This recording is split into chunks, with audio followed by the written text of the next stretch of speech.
Welcome back to Braintree Today. I'm Martha Constantinidis and you're watching BCAM TV. Now we'll be getting into our latest stories from the week.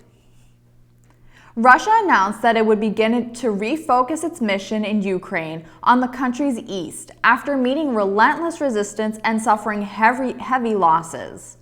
When Russia launched its assault on Ukraine, it attacked on several fronts and rushed to take Kyiv with an airborne assault that quickly faltered. A thrust towards Ukraine's second-largest city, Kharkiv, also stalled. Russia has been pounding the city of Mariupol with artillery for weeks, but hasn't taken control. They are now fighting the Russians in Kherson, the one region capital that the Russians had occupied.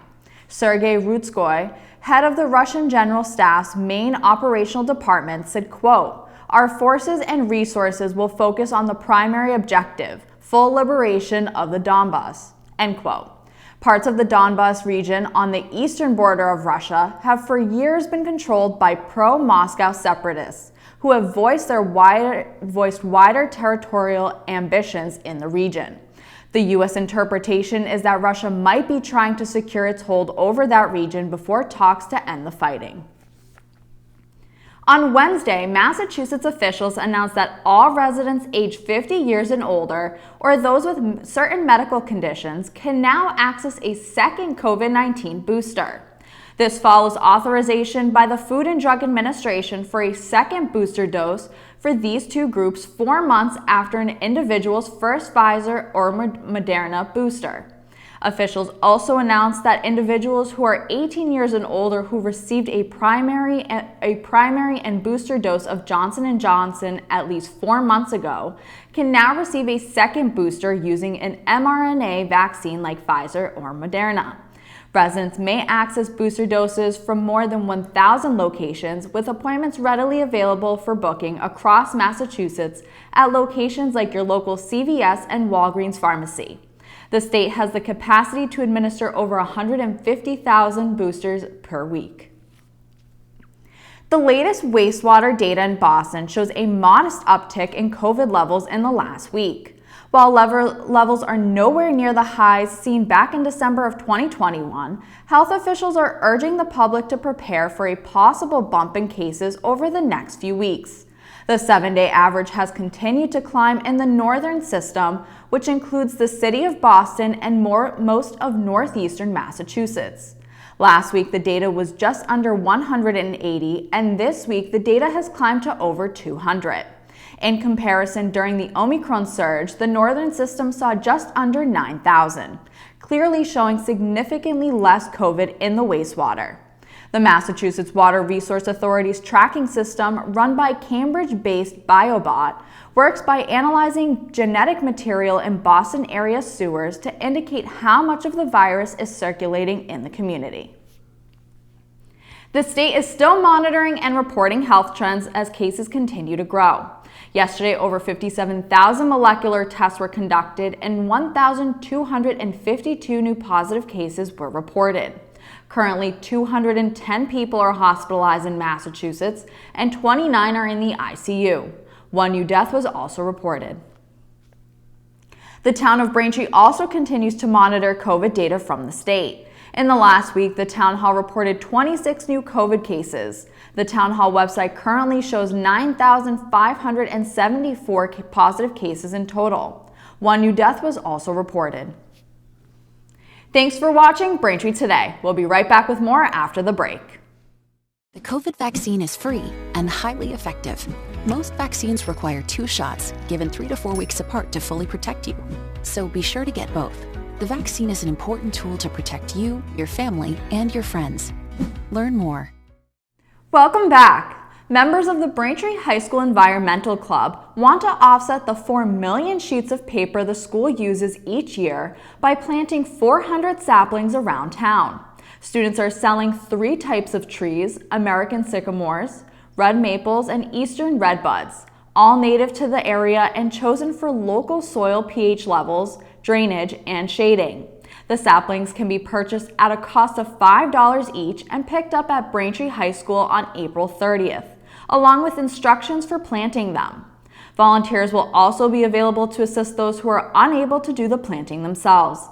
Molly Fitzgerald, the club's faculty advisor, said club members hope to get permission to plant trees on the school campus and other town property. For now, though, for those interested in ordering a tree, you can email Fitzgerald at molly.fitzgerald@braintreeschools.org. Friday afternoon, Braintree Fire and Brewster Ambulance rescued a seasonal landscape worker who was stuck under the bucket of a cherry picker truck after falling 40 feet while trimming trees in Braintree.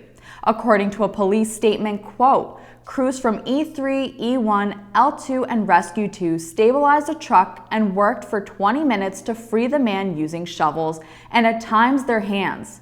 Luckily, the 28-year-old Quincy man was conscious and alert after falling 40 feet when he was taken to Massachusetts General Hospital, end quote. According to a WCVB report, a coworker said the man suffered 2 broken legs and other injuries when a pin in the hydraulic arm of the company's new bucket truck came out. Currently, the Occupational Safety and Health Administration is investigating the incident. The Trash and Recycling Department and Braintree Rotary are teaming up to hold Electronic Waste Day on April 9th and a Household Hazardous Waste Only Day on April 30th. The spring yard waste collection will begin the week of April 18th and will continue through the week of May 23rd.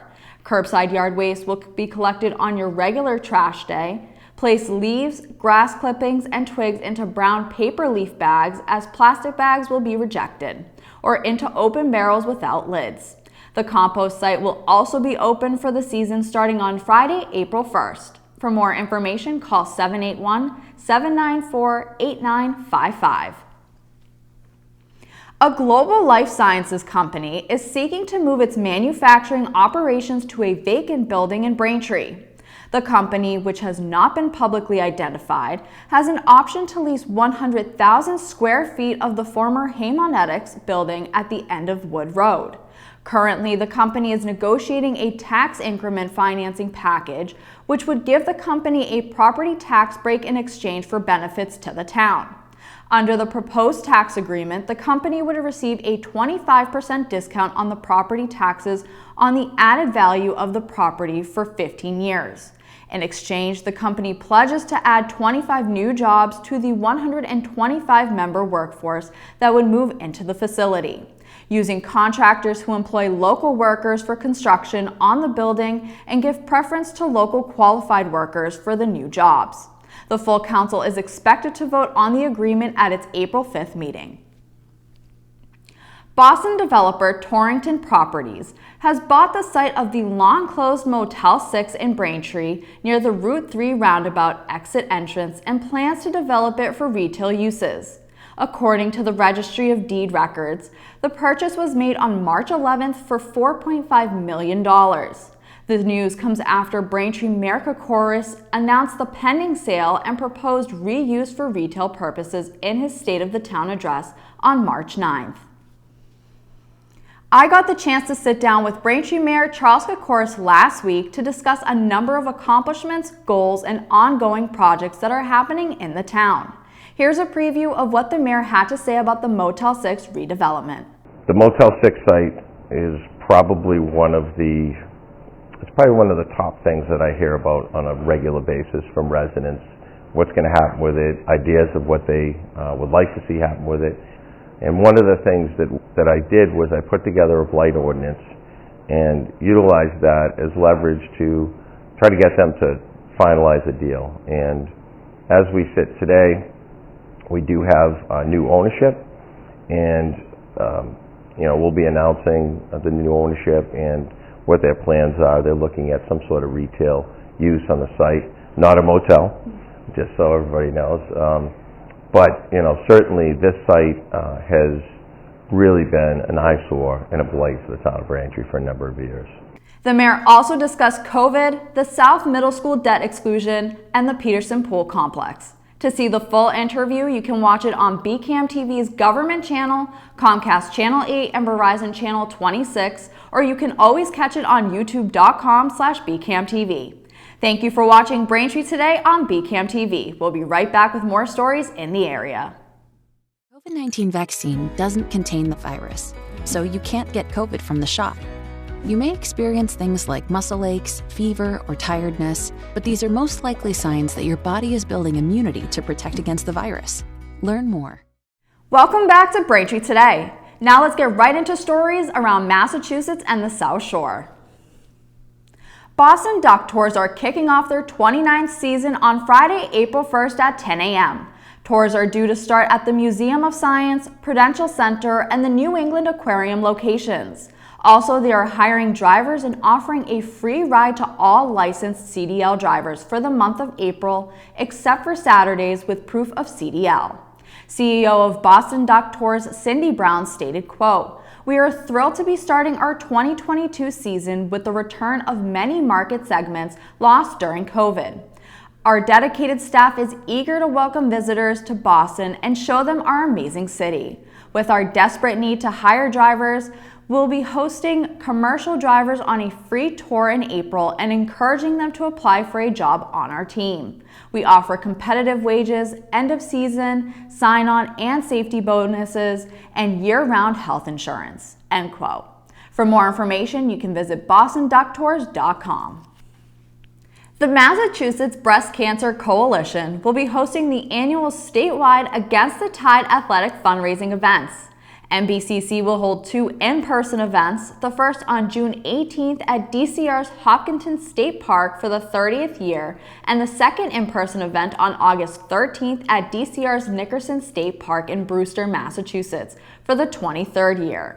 These events will feature 1 mile recreational or competitive swims, 1 half-mile recreational swim, 5K or 10K runs, a 3-mile walk, and a 1-mile USMS sanctioned swim.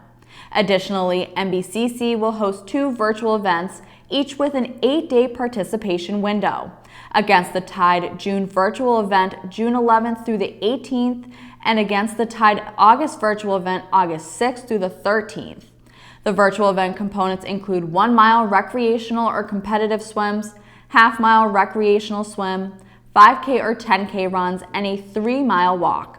For more information about registration options or to make a pledge, you can visit the MBCC's website at www.mbcc.org/swim or call 508-246-3047. Family members of 27-year-old Brittany McCormick are offering a $5,000 reward for information leading to her whereabouts. McCormick of Hanover was reported missing last summer. Brittany is a mother to a 6-year-old daughter and a 7-year-old son. Large-scale searches have been conducted across the South Shore since she was officially reported missing in August. Brittany is described as a white female about 5 feet 3 inches tall and weighing about 150 pounds. She has blonde hair and blue eyes. Both her ears and her nose are pierced, and she has a tattoo of a peace sign on her lower back, one that reads "Dream On" her wrist, and a red heart with a tail on the back of her neck. Hanover police have been working with Rockland Police, the Plymouth County District Attorney's Office, and the Massachusetts State Police High Risk Victims Unit to try and find her. Anyone with information is urged to call Hanover Police at 781-826-2335. Members of the statewide environmental group, 350 Mass, organized a hunger strike in order to force the state of Massachusetts to reconsider approval for a gas power plant in Peabody that would provide peak power for Hull and 13 other municipal power companies across the state. In 2017, Hull signed a contract with Massachusetts Municipal Wholesale Electric Company to get power from a peaker power plant in Peabody that will provide power at peak times when demand would otherwise outstrip supply. Hull officials have estimated they will use power from the plant 239 hours per year, with construction of the plant expected to start this fall. The hunger strike began on March 15th in order to put pressure on Governor Charlie Baker to conduct health and environmental reviews of the plant. Member Sue Donaldson said 6 others are participating in the hunger strike to bring attention to the plant and the slow move to green energy in the state. She said the group wants Hull and the 13 towns that signed onto the project to pull out of their contracts. Weymouth Town's Herring Run warden, George Loring, says volunteers are needed on April 9th to help remove debris from a fish channel that extends from the Back River through Jackson Square to Whitman's Pond. Loring said the annual cleanup attracts 80 to 100 volunteers. There hasn't been a cleanup in several years due to the COVID-19 pandemic, but volunteers should arrive at 8 a.m. at Lower Jackson Square's Herring Run Park to receive cleanup instructions from wardens. Some volunteers will be sent to the Mill River area behind Shaw's Supermarket, and volunteers are needed to help replace wooden fish ladders in the Jackson Square channel and on Iron Hill. Loring said the cleanup will be held rain or shine unless there is a blizzard, and volunteers should dress accordingly to work along the Herring Run. For more information, call 781-749-0189 or email Loring at ghmloring@verizon.net. Thanks for watching Braintree Today. We'll be right back with more on entertainment.